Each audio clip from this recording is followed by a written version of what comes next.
Alright you lot, look what we got on the bench. The Marder. Why is she on the bench? Well, I was digging around and I found many boxes of stuff.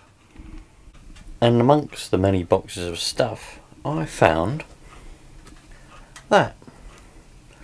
It's a R202GF.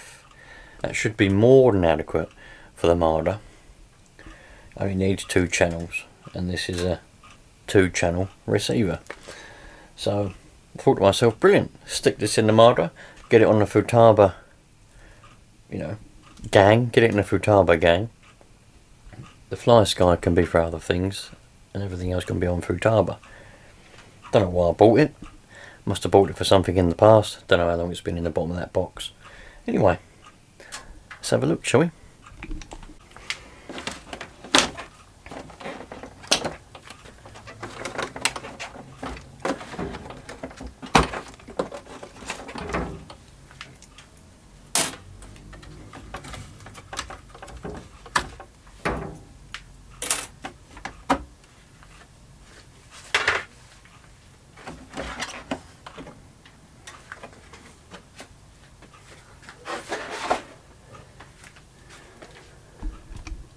Right, some of you lot don't like the camera angles that I pick sometimes. Well, that's tough because they're the only camera angles that I like doing. I know some people do overhead cameras and all that kind of stuff. I could do that if I wanted to, but oops, it's not really for me. I like a sort of side angle. Anyway, these Marders are brilliant. Look how much petrol we used the other day. Bloody hell, that was full up to the brim, and now it's about half full. That was only a little run as well. Anyway, she must be rolling coal. So at the moment I had this running on Fly Sky, and I was using this GT3B, which is alright. I don't mind it. I think now I've ironed out a lot of the trouble with it, because I was having trouble with it having a bit of a mind of its own, doing its own thing. But I've ironed most of them troubles out now. It's not a bad bit of radio gear at all, and this particular receiver is a good receiver. But seeing as I've come across that in the bottom of a box, it makes sense to stick that in it. So we've got a decent battery in there as well. And I think this servo, I think this is an upgraded servo, to be honest. This steering servo. I don't think it would have come with that when it was new. You can put twin steering servos on these. This has only got the single one, but I'd rather have a single one because it's just a lot less hassle. It's one less thing to break. So let's unplug that and unplug that and unplug that. Now there's a very high chance that there's something wrong with this, and that's the reason why I put it back in the box and put it in the bottom of a box, because I can't throw anything away. Even if it's broken, I'll still keep it just in case I need a part or something. I don't know what I could possibly need off of this, but yeah, that's normally what I'll do. So we'll see. We'll plug it all in and we'll see if it's going to work. Hopefully it will work, because I'd like to have this on the Futaba gang. I think that would be cool. Have everything on Futaba. All the models that I use on a regular basis, have them on Futaba. Right. Let's get the transmitter out. Now I'm going to have to bind this. So I need to go to model select. Got to go to model select, and I need to select number 6. What's number 5? DTX2, that must be the Savage, and number 6. I can't remember what's on number 5 now. There may well be nothing on number 5. 1, 2, 3, 4.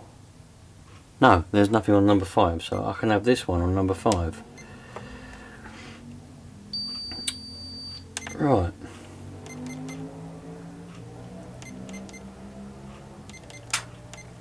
Receiver. Right, now I've got to go and get a little bit of a thing. I might better use a screw.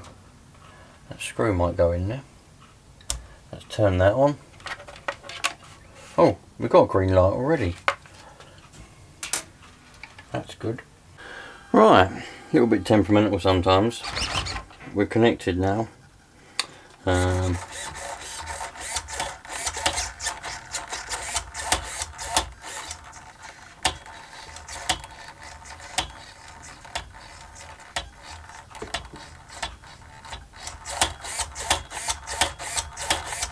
Throttle's getting stuck on something, can't work out what that is.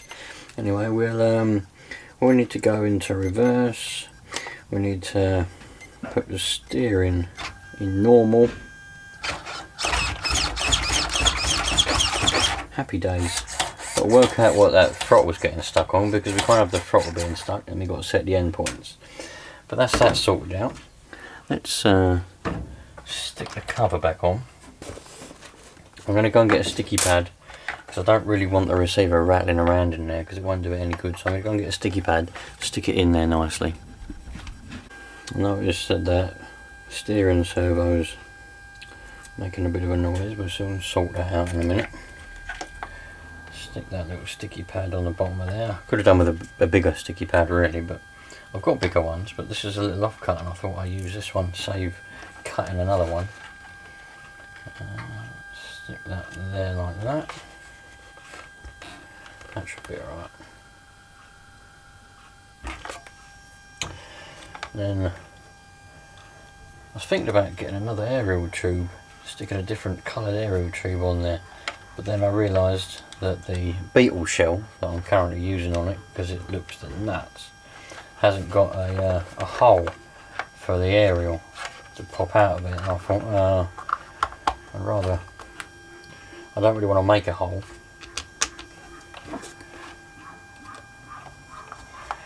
Right, do that up like that. Cool, it's all coming together nicely now, isn't it?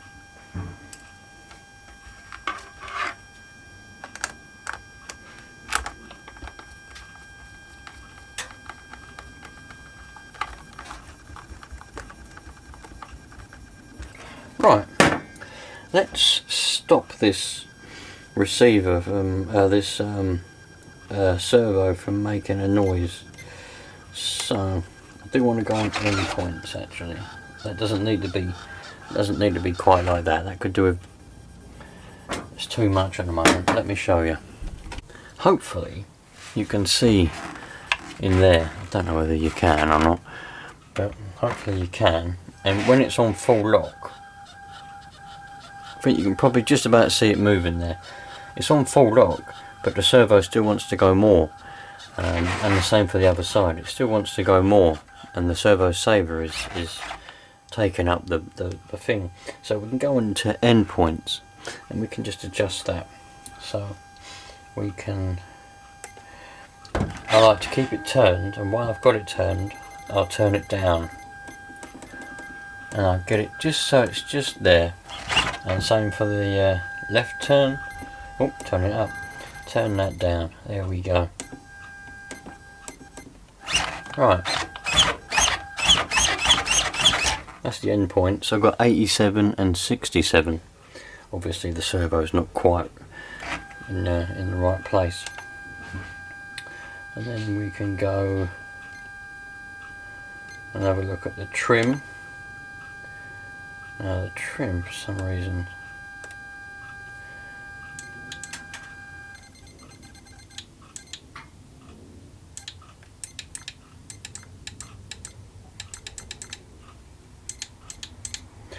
Right,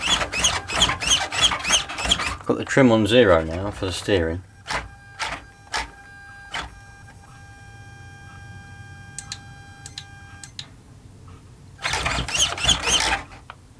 Lovely, that's how we want it. No noise, steers perfectly. Now I've got to try and find out what is going on with the throttle, because the throttle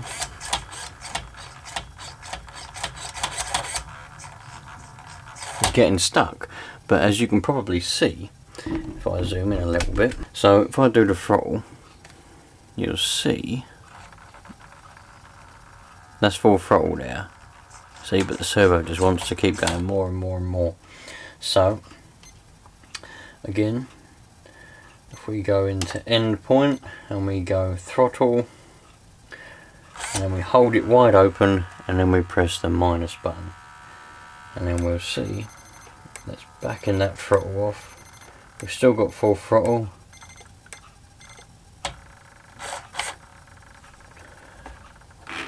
Not quite on full there. A little bit more. There we go. Now we've got full throttle, and it's not going too far, but that is taking out the full throttle. For some reason the throttle keeps getting stuck. I don't know what that's all about. I have to look at that. That's on the carb. It's not anything to do with the servo or anything. The brakes, nothing wrong with the brakes. We want them to be as tight as they can be.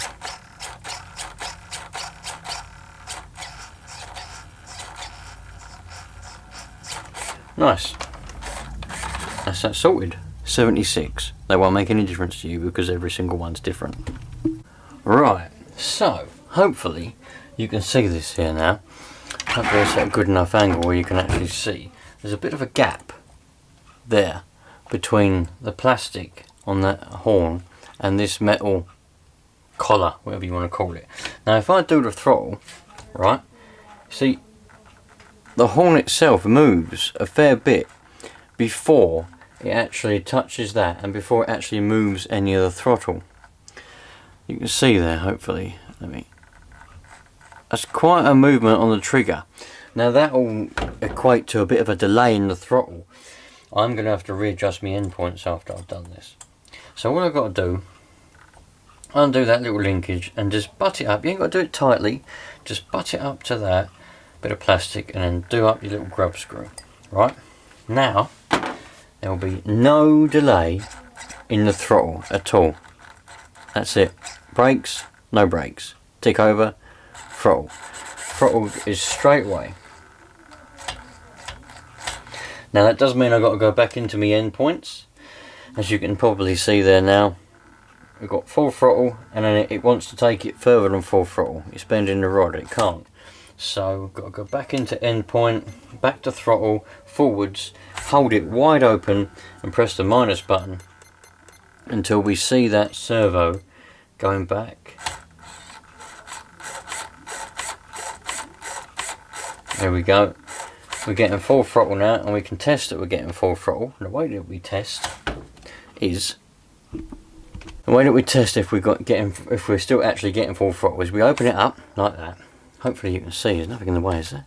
Maybe that's in the way. There's a choke in the way. Right, let's open the choke up. Now you can see, right, that's the throttle linkage on the opposite side of the carburetor. The throttle stop and all that's on this side of the carb, but you can still see the throttle linkage, right? So we can open it fully like that, and we can test. We can push on it with our finger. If it won't go no more, we know that it's all the way, and also we can look on the other side and we can see that it's actually on the stop, and I'll show you that now. But that's how we know if we're getting full throttle. Still don't know why it's getting stuck now and again.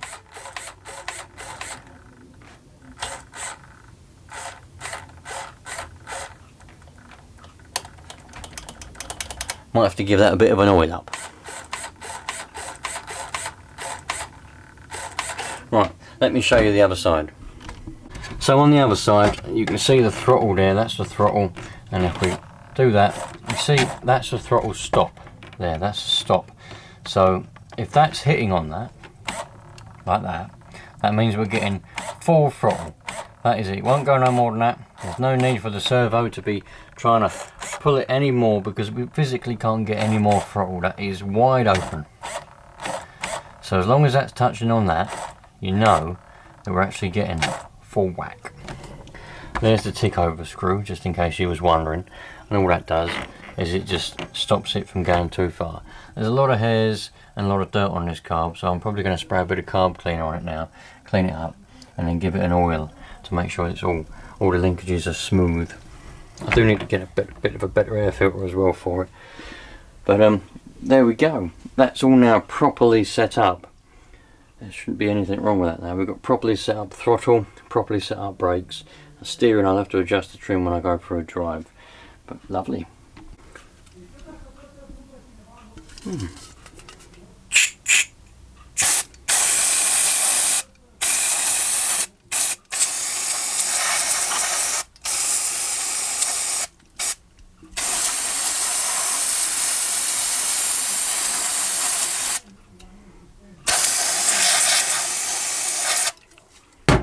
Toothbrush, that'd be a bit cleaner. There was actually a lot of dirt and oil and stuff on the stop, so where it was hitting the oil and like all the built up dirt on there, it wasn't actually hitting the actual stop. So I've readjusted the end points after I've cleaned it, and now we're definitely getting full throttle. So there we go. Give it a bit of an oil and we'll be well away.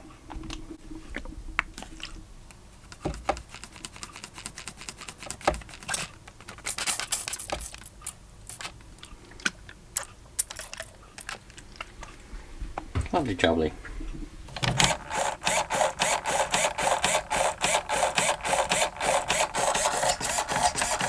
Couldn't ask for better than that, could you?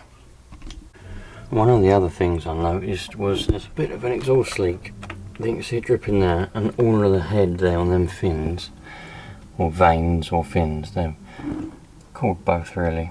There's oil. So, and it's all been dripping down there. So I think the first thing to do, get the old socket set out and just check to see if those two Allen bolts are actually tight. They feel tight, the exhaust isn't loose, but a little bit could just be enough. And if they are, I might take it off and just see about gasket. It's not really bothering me at the moment because it's not a problem at all.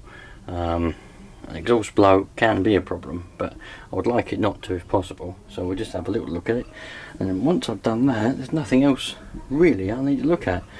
I'm going to go and give it a good old ragging round the field at some point at the weekend, probably, maybe, and then take it apart and clean it after that.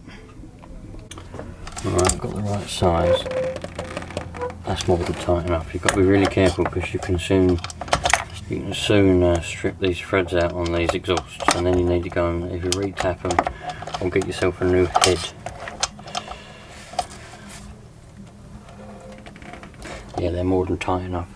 So it's likely then we've got the gaskets starting to leak. I'll tell you what, let's take it off. I wasn't going to take it off, but let's take it off and have a look at it. Let's do it round that way so you can see it. It's a bit more awkward for me, but you should be able to see it. Let's take that piece of pipe off. That needs to come off, and then all we've got to do is undo these two bolts, and then that whole exhaust will come off, and we'll be able to see the gasket and have a look and try and find out why it's leaking. It's quite normal. I mean, these engines are very, very, very common engines. You see these engines everywhere, and leaking. They've all got leaking exhausts. Doesn't matter what it's on, whether it's a strimmer, hedge cutter, RC car. It doesn't matter. They've all got leaking exhausts.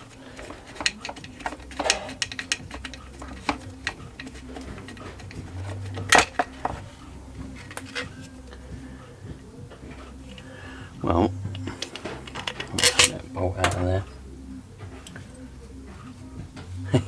It looks like oh, there goes that washer. It's just the gasket. The gasket's had it. You can see where it's all leaking around it, all dripping down there. Loads of oil. So I can put a new gasket on there if I've got one. If I haven't, I can make one.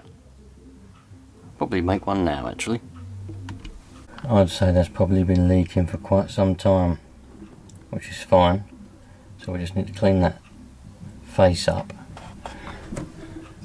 get the old gasket off of there and clean that up and put a new one on. So this is where the old cupboard of spare parts and oils and nuts and bolts comes in handy, because somewhere around here, there we go, I knew we had some somewhere. It's all really thin stuff. What's that? Oh, sandpaper. Don't want sandpaper. Right, different types of gasket paper. Thicker stuff, really thin stuff. Tell you what, we'll put quite a thick one on. Might just use this one. Quite a thick one. Made in England as well, look. All resistant jointing. That's what we need. Wonder what I made that for. Anyway, here we go. Stuff all that back in there. Cool. Oh look, I've got an inner tube there for a bike. Might need that. Right, here we go. Right, so let's get this old gasket off of there. There it is. I was hoping it would come off in one piece, and it did. So that's the old gasket. It's looking a little bit worse for wear.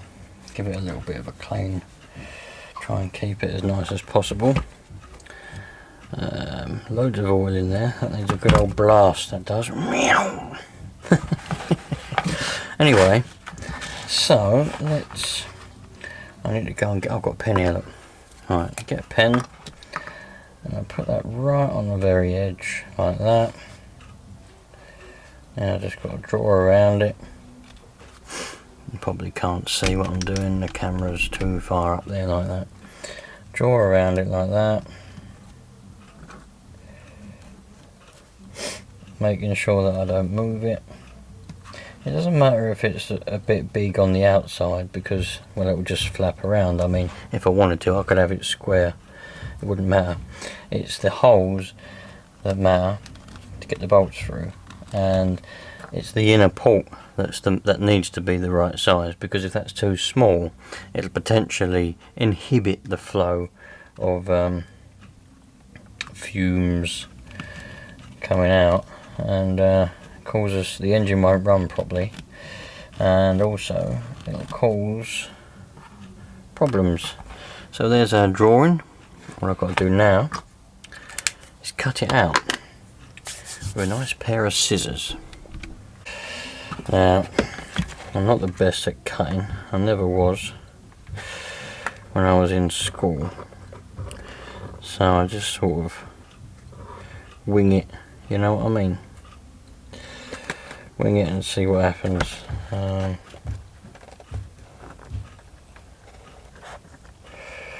As long as it's roughly the right shape, it won't matter a monkey's uncle. It's got to be somewhere close on the inside, and it's got to be enough where it can actually seal. There we go. Now for the other part, I did have a knife somewhere. There it is. For the inner part, I'll get this knife, ow, and stab my finger at the same time, and that can go like that. Lovely. That can go like that. Lovely jubbly. That'll go like that, and then we'll join them up, pop it out the middle. Happy days. There we go. Where's our exhaust? I've obviously got to do the holes for the bolts. That's about right, really. It's not perfect, but it's about right. I think it's slightly smaller, so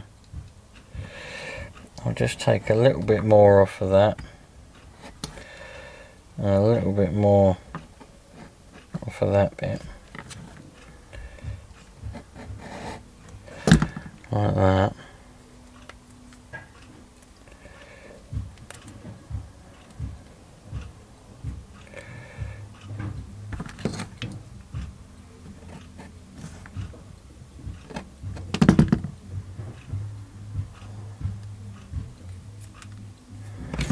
Let's see. There we go. That's the right size now. Happy days. Right, I'll do the bolt holes, we'll stick it back on. Thought I'd better show you this. Now these are specially for making gaskets and things like that. And they're little punches, and they're for making the bolt holes on your gaskets.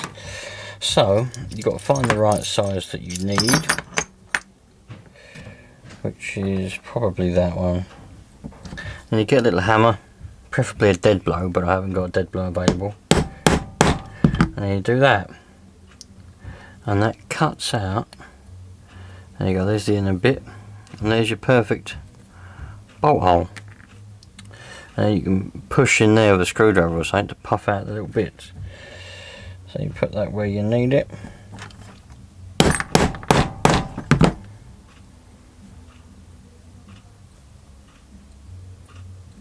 There we go. Got two lovely bolt holes, which line up perfectly. Right, let's go and put this gasket on before my battery runs out of camera. Right, I did lose one of the washers, but we'll sort it out another day. I'm not worried about that today. Stick that through there.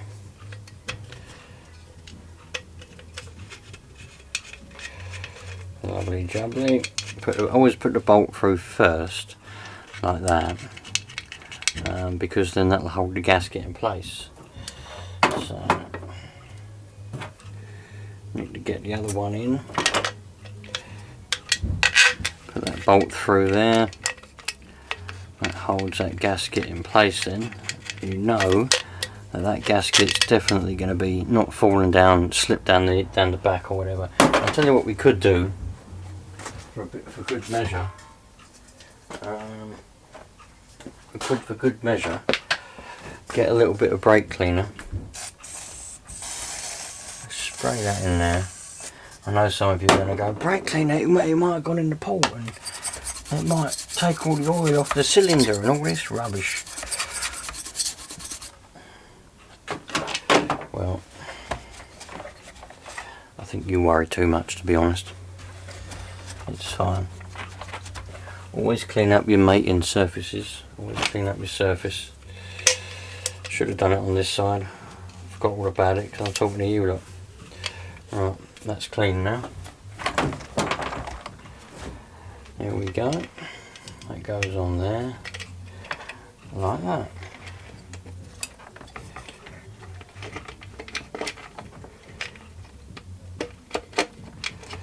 Do that one up.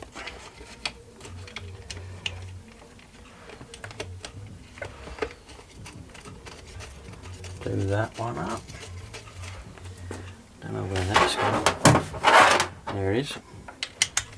Sometimes it's quicker to use the Allen driver to get them to do up until you lose it down in between the tank and the engine. And don't forget, because this is a seal-in face. So I know there's only 2 bolts, so you can't go in a circular fashion. But you go from one side to the other, doing a bit up each time. This ratchet's had it because I lent it to someone and they broke it. I lent it to someone and they put too much pressure on it and it broke the ball bearings on the inside of it. So the ratchet's not very good anymore. Never lend anyone your tools. Lesson number 1 in life. Right. So you do it up until it starts to get a bit tight, and then you move over to the other one, and then that one goes a bit tight, and then you move over to the other one, and then that one gets a bit tight, and your ratchet on your ratchet doesn't grip, and then you go to the other one, that gets a bit tighter, and your ratchet on your ratchet don't grip. And then you go to that one, and that is tight enough. Happy days. Put that on there. There we go. Brand new exhaust gasket. What more could you ask for? Brilliance. Right then, so we've got a better receiver. I think we've definitely got an upgraded steering servo. I'm pretty sure that doesn't look like an original one to me. It might be, but it doesn't look like it to me. They normally look a bit different to that.